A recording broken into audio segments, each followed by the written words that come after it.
Hello and welcome to another edition of the Irish Angle on Jump to It. A slightly different format today because we've Emma Nagle is away on holiday. She's touring around the States with her sister for 3 weeks, so good luck to her. And this week we have Johnny Ward as usual. He's here with me, and we've a new guy we're going to talk to is Anthony, I'll get this right, Kaminskas, AK Bets, as he is more popularly known. So AK, welcome to the show. Thank you. I've followed it for a little while and always enjoyed it. So glad to be on. Great stuff. Well, we're gonna talk to you about a follow up from last week where we talked about the gambling regulation bill and the new ban on, or potential ban on, gambling advertising. So, Johnny, you had views on this last week, which were, well, I wouldn't say contrary to mine, but you didn't feel that, particularly with horse racing, that the bookmakers online with casino, and that made a huge difference, that people who are going to be, I suppose, have an inkling to go to casino would go regardless. It didn't make a whole lot of difference from a point of view that gambling can be very addictive. We know that. And I felt that maybe just having a horse racing bookmaker affiliated with the sport might be an improvement on what we currently have, particularly with the gambling regulation bill and the way government sees it and the way a lot of the lobby groups see it as well. So what do you think, Johnny? Yeah, AK is going to talk about this. Like the racing industry is interesting now because bookmakers are kind of moving away from taking bets on racing like they used to. Totally change. Overnight prices, fewer and fewer odds compilers, Vinny. I'd like to see a bookmaker that takes racing seriously and that has so much money coming in that it can actually lay bets on horse racing and have a bit of fun on social media as well about, like, I like, for example, on the Paddy Power website where it tells you a number of times that they've laid this particular bet and kind of build a bets and stuff like that. I think on social media, bookmakers could be very creative about what bets they're laying in horse racing and have a bit of an opinion as well on taking on horse, particularly on good days. And AK is going to be much better versed than me on it. But I am a little bit demoralised, to be honest, with the way racing is going in terms of bookmakers. I don't think they care anymore. Yeah. AK, what do you think? Do you care? I do care. But for me, with my operation, it's a new operation. We've been going 4.5 months. What would you say about horse racing? Horse racing, the demographic of customer on horse racing is older. It's probably more price sensitive. The further you get from the start of a race, for example, the customer's more price sensitive. When you're putting up early prices on horse racing, it's probably one of the few sports where there's quite a lot of asymmetric information. So when you're putting up football games quite a few days out, you know where you stand. The higher the level of, there's not much price movement essentially, and that is conducive to confident laying bets from a bookmaking point of view. I think horse racing's problem is that liquidity, be it with bookmakers and betting exchanges further from the start time of the race, has basically evaporated. The clientele that want to bet horse racing early prices and want to bet horse racing early prices for volume probably aren't. You're going to struggle as a bookmaker to make a business case to overlay and go after that subset of customers, because there's probably very little margin, if at all any positive expected margin in trading those customers. We from our point of view, we'd have horse racing early price customers that we basically trade knowing that we're going to make a loss to them, and we try and manage our prices around that. There basically just isn't the interest from the mass market in horse racing early prices, essentially, and that creates very, very lopsided books. What's the point of early prices in AK? The point of them is that customers who you'd expect to make margin off over the long run do play them as well, but they don't play them in sufficient volume to the price sensitive customers who, be the modeling, be the arbing versus the exchange and trying to back stuff that's moving elsewhere quickly before that you can cut a price, for example. There's just the if you take your average football game, there's very little price movement in the game. There's probably more mass market customers that are able to absorb the poor business or the lesser margin business And the way horse racing is developing is there isn't that early price interest from the mass market to absorb larger bets from price sensitive customers, essentially. That is just the reality of it. If I run my numbers for this website for the 4.5 months, bets taken on horse racing before midday, I'd be absolutely certain that we're losing money. So it's very, very hard to make a business case to increase limits on something that I'm fairly sure that I'm going to lose money at, basically. And I think you've more chance of trying to, like, you'd assume that a big bookmaker or a publicly quoted bookmaker would be able to attack that, but it is just the same problem, just on a larger scale. They've probably got a customer base of 2 million people, and if 5,000 of them are horse racing early price customers that are price sensitive, even they, on that specific subset of business, basically just can't. There isn't the maths don't add up to justify raising limits on it. Essentially, there just isn't the mass market interest for that part of the product. What about generally here now? We're talking about this new gambling regulation bill, which will obviously affect your online business. Where do you see that proposed ban on gambling advertising, all TV, radio, everywhere? You're talking social media too. Yeah, it'll affect me if I remain in the jurisdiction. Like, all things are open to us. I don't think I'm going to have any impact on policy. My opinions aren't going to have any impact on policy, whatever the way the political winds are blowing. From what I believe to be good intentioned people, but just not understanding, not having a detailed comprehension of the subject. I'm more of the opinion that we will see what happens and react to what happens, rather than try and influence stuff. From an advertising point of view, like blanket bans. Listen, I have 2 kids. I wouldn't want gambling advertising where under 18s can see it, or can see it like Premier League. We were talking only in the office the other day. One of the guys' kids has like a Premier League sticker album or card album and stuff, and he'd noticed that there was a gambling sponsor on some of the stickers in that sticker album. From my point of view, that shouldn't happen. You don't want to be. You basically wouldn't want any demographic of person on the planet who, like, be a young person or whatever to see the advertising. Essentially, I'm all in favor of that. What I'm not in favor of is just generalizations, general sweeping statements, like the Labour Party in Ireland have been pretty vocal on it and don't seem to have much of an understanding of the subject. Horse racing in general is basically funded by bookmakers, maybe not so much in Ireland. It's kind of more funded maybe by the public purse. But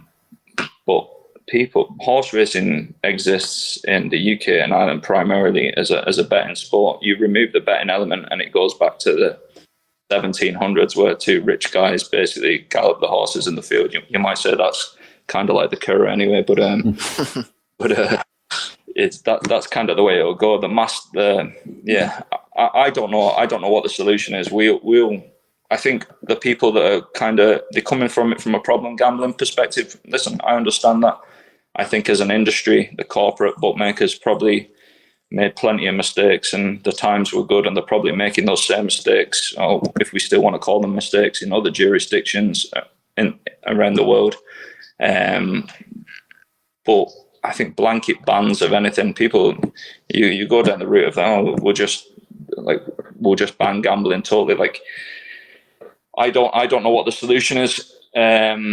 But blanket bans of anything, gambling as an activity is consumed by vast quantities of people within their means, and most people, the vast majority of people, don't have an issue with it. And of all the vices, I think it's slightly different, and it can stay undetected probably longer than some more visible signs with other vices, but it only affects a small subset of people. And I think everybody should be, bookmakers, legislators, healthcare professionals, everybody should be aligned of spotting the people that are probably genetically predisposed to gambling harm and gambling issues, and spotting them quickly, and having a health care system that's conducive to helping them when they are spotted as well. Like bookmakers, whether you like them or not, pay plenty of tax. In Ireland, we have a very regressive turnover tax, which exacerbates problems rather than solving them, as far as I can see.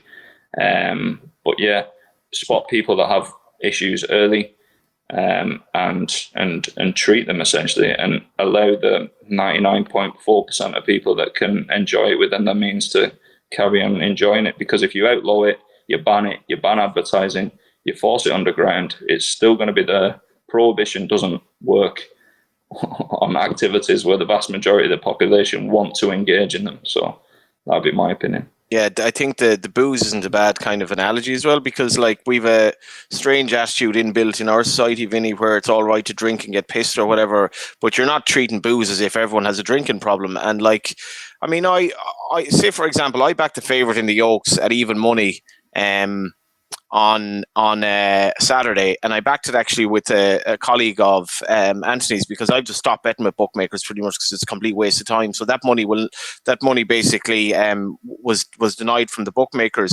But the fact that horse touched 1,000 in running, that I've told 50 people about that, and it's a story in itself. That bet that I had nothing to do with, it's a story. It gave me entertainment. It livened up my day on a Saturday. And there's so much in betting where there's so much stories to go with it, and it's just part of entertainment. It's part of people's lives to enjoy having a bet, and we have to not get away from the fact that most people, they're going to lose a few quid. They don't have a gambling problem, and if I completely agree with everything AK said there. If they go down that route, we're just going to go underground. Like, I think people should be able to spend the disposable income how they wish.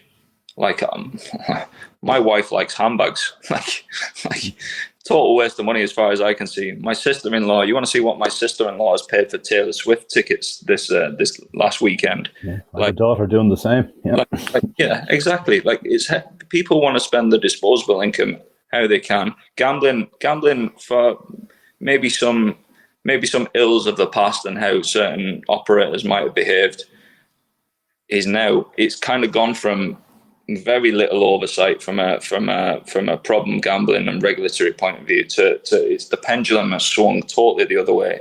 And like a lot of things, the sweet spot is probably somewhere in the middle. People don't like to. I'll give you an example, guys, just on our website, and we've only been going, like I say, 4.5 months. We engage with customers with like source of funds requests and AML, and we ask for bank statements, etc. Once a customer has passed a certain threshold and a certain period of activity, shall we say. 80% of customers that we engage in on that basis do not re-engage with us. They will not provide bank statements. They will not provide pay slips. They will not provide other things that we request to prove that they can afford their gambling. Now, legislators, problem gambling activists would say that's a great result. 80% of people then don't bet with you. What I would say to those people is, where do you think those 80% of people go? Where do they go? Do you think they stop gambling totally? Or what happens is they might start at Bet365, they might start at a Paddy Power, then they get requested documents at those places. They move further and further down the food chain. I'm a realist. I'm further down that food chain. I've just gone online. People then find me. They bet with me. When we request documents and all those things, if they're not going to engage in that process, they go further and further down the food chain. A lot of people talk about the black market. Not many people have an understanding of the black market gambling in the UK and Ireland. I have some awareness of it. It's absolutely thriving. It's thriving. It's getting bigger and bigger and bigger. There are more unlicensed bookmakers taking bets in the UK and Ireland, I'd say, than probably since then, before legislation came in the early 60s in the UK. Like, it's absolutely thriving. What happens to the subset of customers that won't provide documents but are predisposed or have some kind of gambling issue? That small, less than 1% of customers. What happens to them is, for a start, the whole subset of customers that are forced further down the food chain do not contribute any tax revenue to the state. So they go missing from the system totally. And the small subset of customers that do have issues go further and further underground. and you exacerbate the problems, essentially. What government should be doing is dealing with bookmakers who are providing a service it's a service that people want. It's the service that the general public wants. They want to bet with licensed operators to have some kind of recourse if they win a bet, unlike what the black market can provide. You have recourse if you win a bet and you have any issues with your bookmaker, but also the bookmaker's contributing tax revenue to the state. And it's that tax revenue that shouldn't just be slung in with everything else and have no impact on society. That tax revenue can actually be used to put things in place for the small subset of people that have gambling issues, essentially. Like, that's what we want to see as well. That's what I'd like to see. Like, I don't want to take any money up. There's plenty of casual, everyday customers that can bet within their means. That's essentially what our target audience is, essentially. We don't want to. It would give me absolutely no pleasure, and nobody believes me when I say this, but it's genuinely true. It would give me no pleasure from taking bets off somebody who's got an issue. As soon as we identify anyone that we think's got a potential issue here, they're gone. The amount of people that end up leaving our website and other bookmakers' websites as well. GamStop, we contribute to GamStop. Like, I can take you through our whole range of costs, which I was going to do based on the comment of why isn't there a horse racing bookmaker. But from a bookmaking point of view, I don't want to take bets off problem gamblers. I think all this legislation is coming in place from well-meaning people that basically don't have an understanding of the ecosystem, essentially. Good. Okay, talk to me about your costs. What are they? Particularly, well, the one I'm particularly interested in is the on-course one, because you've been there for a couple of years. That was the one particularly for me. But run me through either of them. Yeah, so I'll tell you what. I'll start with the online, if you like. So I'm just pulling. I'm not going to give you any specific numbers, but you can take that they're in the tens of thousands for a lot of these columns anyway. Gross betting duty, 15%. So 15% sports. The amount that we win on sports, essentially 15%. Sorry, goes to general betting duty, not gross betting duty. General betting duty. RGD, which stands for remote gaming duty. 21%, so that would be your casino, Vincent, as I think you'd alluded to in the previous. 21% of essentially net profit on casino is going as a duty, essentially. Irish duty, the regressive Irish turnover tax, 2% turnover tax. It sounds to people that aren't involved in gambling that 2% is a small number. You have football. The football industry in Ireland is like, raise it to 3%, raise the tax to 3%, as if, and as actual whole numbers, they sound like minuscule amounts. So why don't we make it 5%? Why don't we make it 8%? It's such a small number. 2% has basically wiped out the independent bookmaking sector in Ireland, essentially. I think what happens with a turnover tax, I think Ireland, off the top of my head, Ireland might be one of the few countries in the world that has a turnover tax. So I think a turnover tax, basically, it doesn't get absorbed by the bookmaker. It gets passed on to the consumer. So what happens is you get the tax passed on to the consumer with less competitive prices, which again makes the black market a lot more competitive because they're not paying the 2%. So you might not be able to compete on price in certain aspects to the black market. It makes football matches, for example, Premier League football matches, they should be the most accurate prices in the world. They probably are. It's the most liquid, one of the most liquid betting markets you can get betting on a Premier League football match. You couldn't move the price if you tried on a Premier League football match. As a consequence, those markets are bet to very, very little margin because there's an unbelievable pricing confidence in them. So the turnover tax basically means that you can't essentially trade customers that are betting singles on Premier League football because you're betting to so low margin anyway. If they're placing singles, any expected profit is being absorbed by a turnover tax. So it's just a weird situation where we're talking about horse racing early prices, markets where there are very, very little confidence in from a pricing accuracy perspective, and we're trying to say, well, how can we find ways to lay bigger bets on horse racing early prices? With Premier League football, you've got the most accurate, deep liquidity for that market, and the turnover tax is also making it slightly unprofitable to take single bets on Premier League football as well. So it's a bizarre situation. What else do we do? So that's the turnover tax for Ireland. We've got levy amounts, 10% levy on horse racing for the UK. We've got data rights for TRP, RMG. What else do we have? GamStop fees to GamStop. We have a thing where we send text messages to customers that have opened accounts but then not provided documents to prompt them to, if they still want to provide the documents and engage with us. What else do we have? Affiliate costs. We don't actually have an affiliate service at the moment, but it's what we're looking into. So that's actually zero at the moment. The whole casino cost. We have 3 casino providers: SG Gaming, Pragmatic, Evolution.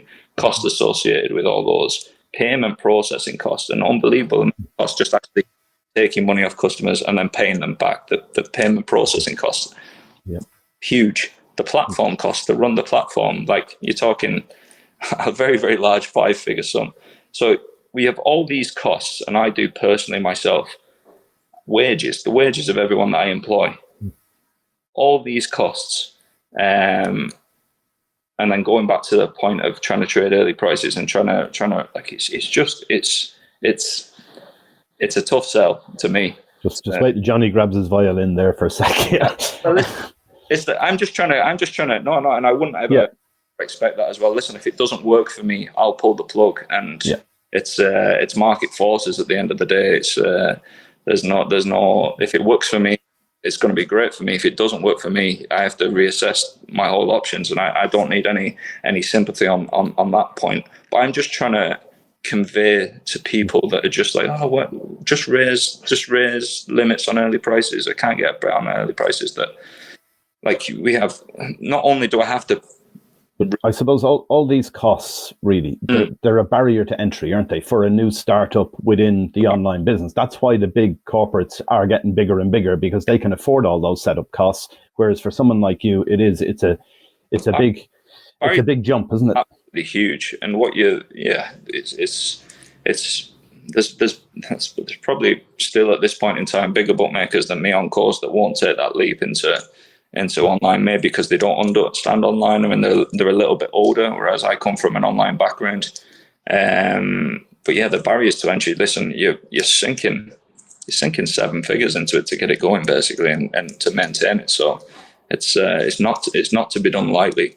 But yeah, like, listen, if it works for us, it works for us. But like, at the end of the day, it is bookmakers are there to try and make money, and I think we provide an unbelievable of entertainment and utility to the general public, that it's just another activity that if they can spend within their means, which the vast majority of people are doing, it's a positive thing as far as I can see.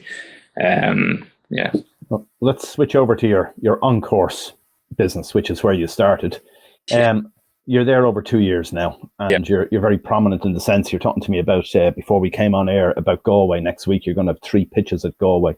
So like the traditional time when I would have been in the races, most bookmakers just had the 1 pitch. That was it. And they stood there, they took it all, whatever it was. Now it's changed. What about you with first of all, in the 2 years, have you developed your strategy, how you work on track? Because, as you know, some of these meetings, there's 2 men and a dog there. Other ones, the big festivals like Galway, you're going to be run out of tickets is the kind of thing that happens there. So how have you adjusted to that in the time you've been there? Yeah, that's interesting as well. The on-course, obviously, we set up 2 years ago on-course. We've been going 2 years. The big meetings are very, very good. To stand at a big meeting, to purchase the good pitches at big meetings is very expensive as well. So you're talking from a barrier to entry thing. If you're sat at home now listening to this podcast and you think, oh, he says the big meetings are good, let's get a pitch at the big meetings, you're going to pay through the nose. There's an entry cost for that as well. Whereas if you want to stand at the end of the line at Leopardstown, they probably should be paying you to turn up, to be honest with you, rather than the other way around on some of the meetings. Like, I'll give you an example, just from the last week. So we had a 5-day meeting there at Killarney. Killarney hosted 3 flat fixtures at the start of that meeting, 2 national hunt fixtures.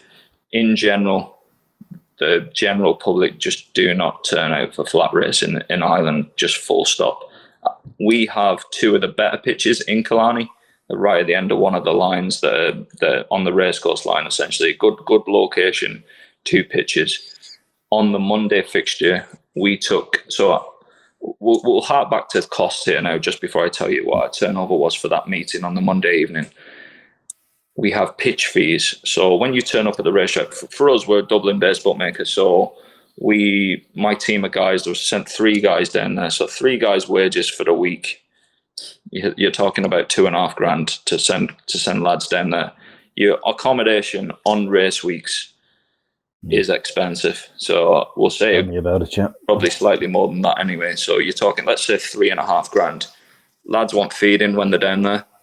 There's petrol money to go into. So I think you're over $4,000 in cost to stand there. That's before you even get to the racetrack.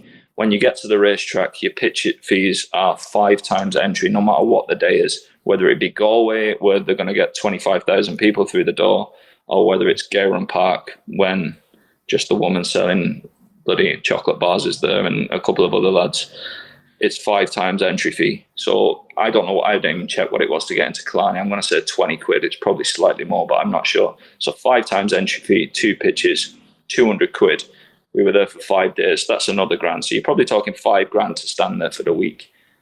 Monday night, across 2 pitches, we took 91 bets.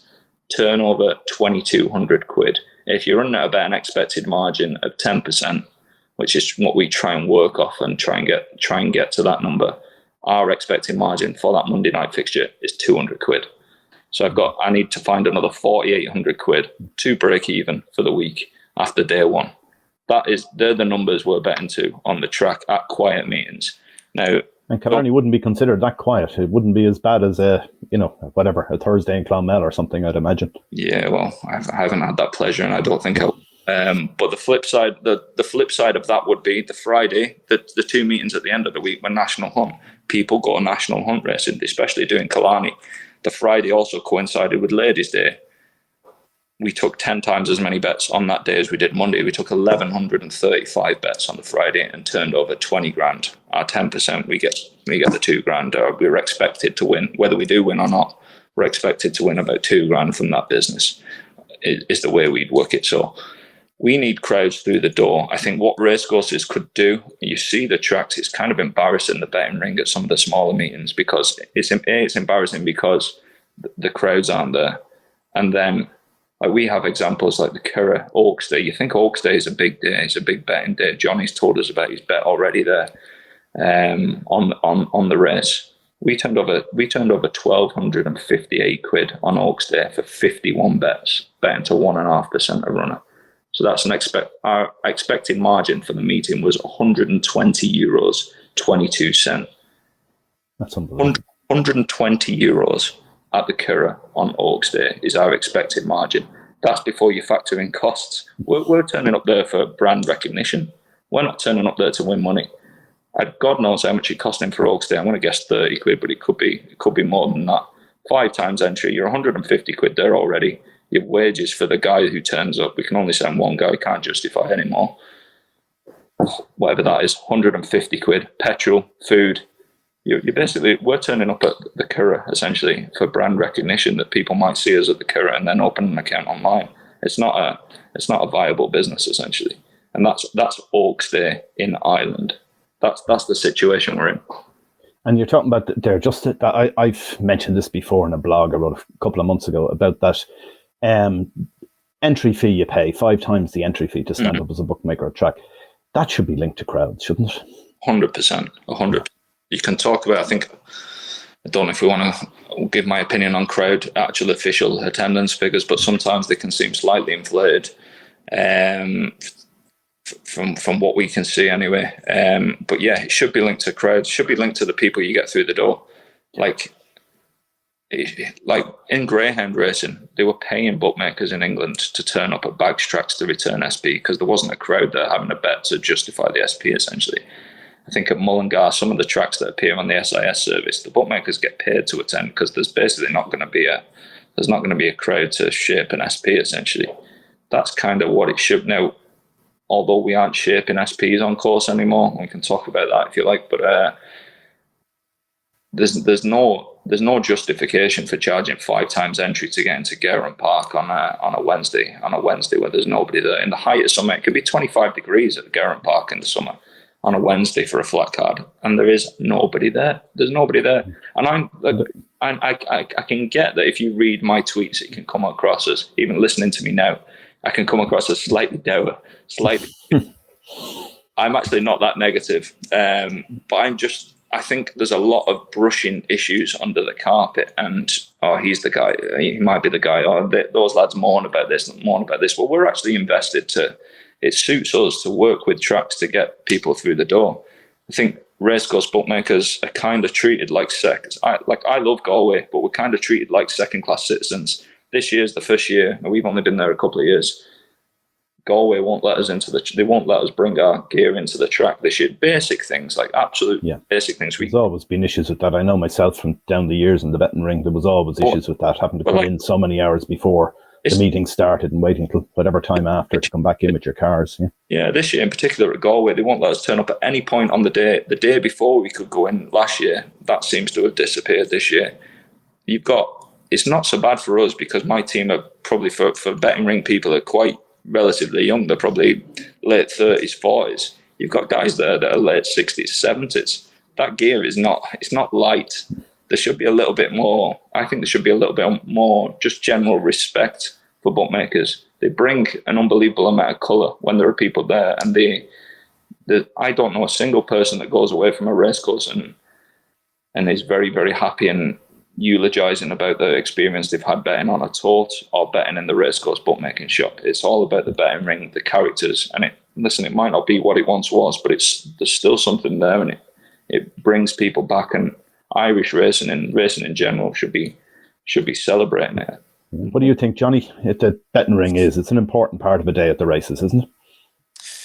Yeah, there's a lot to take in there. Like I did a piece in the Business Voice yesterday about the dog ring, and I used to remember going to Harold's Cross, but AK's office is beside the dog track, the old dog track, and I lived pretty much beside it. And I remember going there in college during the week, and there could be 20 bookmakers there midweek. And now Shelburne Park, some nights there's very little happening on a Saturday night, and sadly the betting ring, the internet has been great in many ways, and technology has been great in many ways, and punters have it pretty good at the moment. But I do lament the loss of the betting ring, where the opinion was shaped by the betting ring, not the exchanges. These faceless people on the exchanges, who I don't even know who they are, and the guys out there now sort of half returning prices that basically are based on the exchanges. And I know a lot of the bookies in the betting ring. I've always found them very very honourable people, and I actually, part of me dies listening to AK that was talking about the crowd on Oaks Day and the lack of people going racing now, because it's on your phone, it's on TV,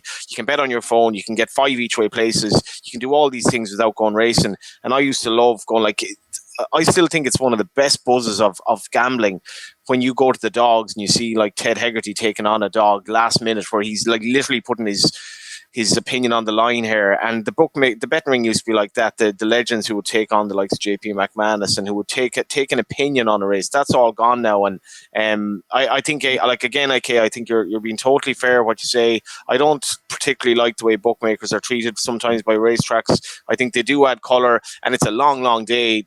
I was at Navan 2 Saturdays ago, where there were 35-minute gaps between 8 races on the flat. So you're spending an hour. The first 4 races, you're there for 2.5 hours, 5 minutes of racing.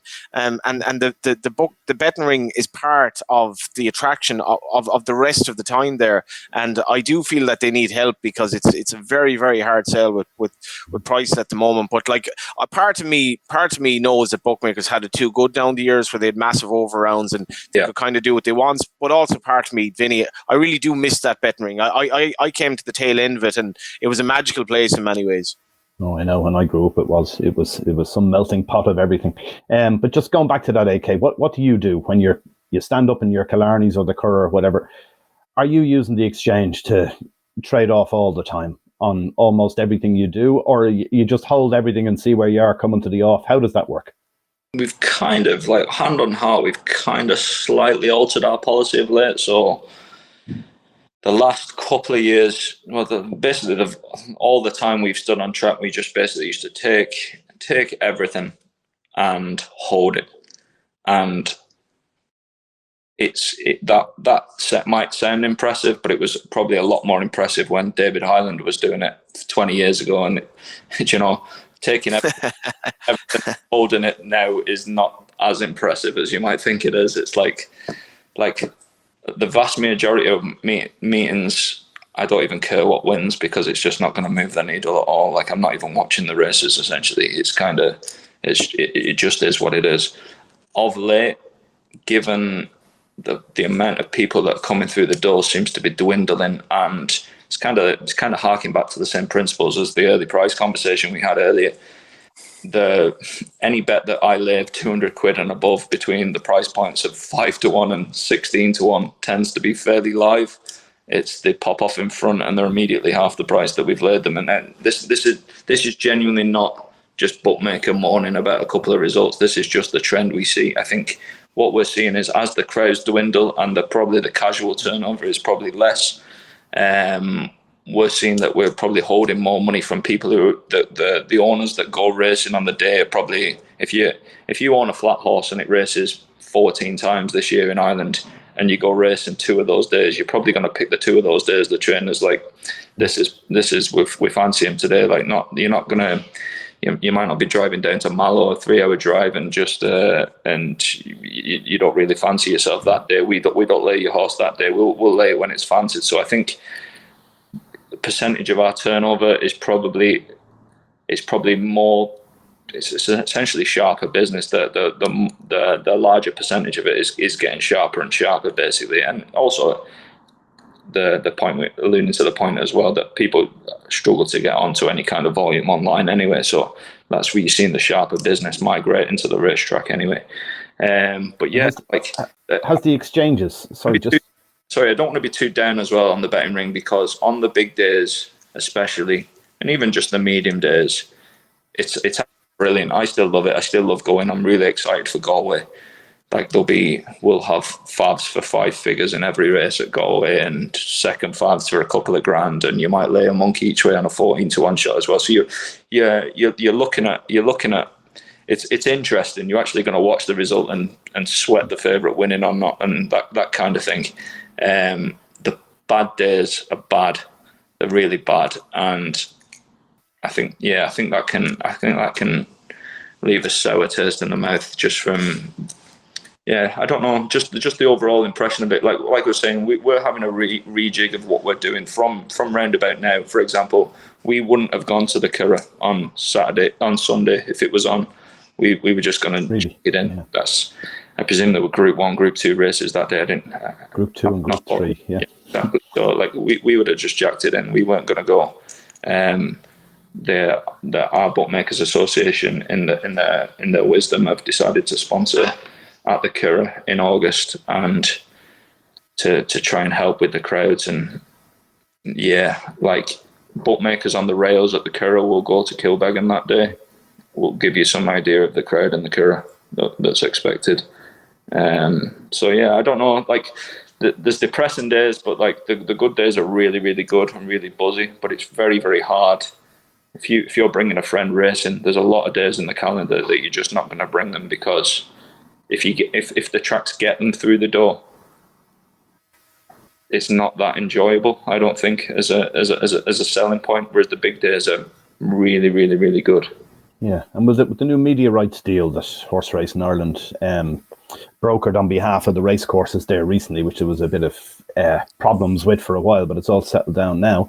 That's going to be based on turnover as well, not on track turnover, but off track turnover for the corporate bookmakers. That might help the on-course situation, would it? That they'll start to rejig some of these meetings, put them on at a time that suits, a place that suits, and so on. Yeah, I'm not sure about that, to be honest with you. I think what suits on-course, off-course bookmakers sometimes won't suit everybody. See it in the ground. Does it suit running dogs at 8 in the morning? In the UK, doesn't really help. A lot of this stuff doesn't really help. Your mic is breaking up a bit there, AK. It's switching in and out, but we're nearly there. We'll finish up. We've had a good chat with you about it all. It's interesting to see, and the best of luck with Galway. And just looking forward to Galway. Anything you can tell us punter should do in Galway? Anything you're going to be avoiding, particularly from a bookmaking point of view? I'll be avoiding staying out too late on the Thursday night anyway. The early meetings on the Thursday and the late meeting on the Friday. The Thursday night's usually a heavy enough night out, I think. But just in general, like there's going to be a lot of bookmakers at Galway. There's going to be a lot of bookmakers. What that means is prices are unbelievably competitive. So if you're going to have a bet, my suggestion would be to have it in the betting ring.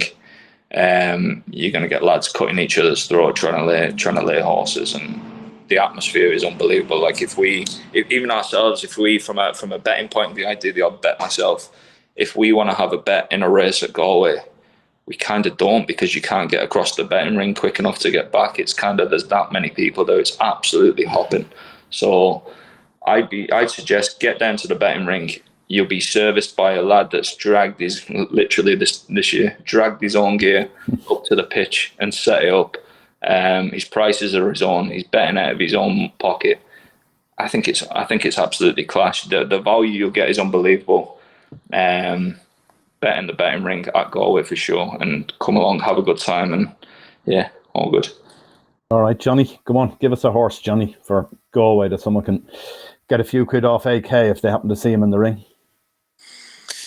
Horse for Galway. I was going to give a horse from the week that I backed, Vinny. I was having a poor week, and it's funny how psychologically gambling can really play with your mind, because like I backed I went to the Dogs AK, which you like to know. I was telling Vinny this, had a few drinks after Navan, was it Saturday, went to the Dogs, had a poor day anyway, never drink and drive, never drink and bet, right? But then on the Sunday, I backed Kerry -3, and the bet was going absolutely nowhere. And then all of a sudden, there were 3 up in injury time. Absolute 101 job to put a point over, missed that. And then anyway, I wasn't really betting much. My luck continued to be bad. I got word for a horse called Trueba in Killarney on a flat race. Saddle slip, pulled up, right? So I had a good bet each way on that. So I'm going to put a trio off next time in terms of possibly not losing the saddle in a race. But in terms of Galway, maybe is that Gavin Cromwell's during the week, Vinny, and he's good runners in 4 of the sort of feature races. Anyway, he's decent runners. Maybe I'll give Final Orders to run well in the plate at a big price. And I think Party Central for Gordon is going to run a big race in the hurdle as well, if she can just be held on to long enough. Good stuff. I'll give you 2. Just these are my own thoughts. They don't mean anything, but I'll give them to you. One of them is Brazil Galway Hurdle. I've been waiting on this for quite a while. Really looking forward to seeing how that horse performs. Had a lovely prep on the flat in Killarney last week over a trip way too short. And the other one is in the amateur handicap on Monday. A horse called Dartan. Mentioned her a couple of weeks ago. I think she might emulate another grey German mare, Princess Zoe, which won this race in 2020. That ran during the week as well, Dartan. There was a Stewart's report on that. You might look up at some point, but I think that there is a case for saying that'll run really well. Look, thanks for joining us, AK particularly. Johnny, it's good to see you as usual. And the best of luck for everyone if they are having a bet in Galway. Have a great week. And thanks for watching. Bye for now.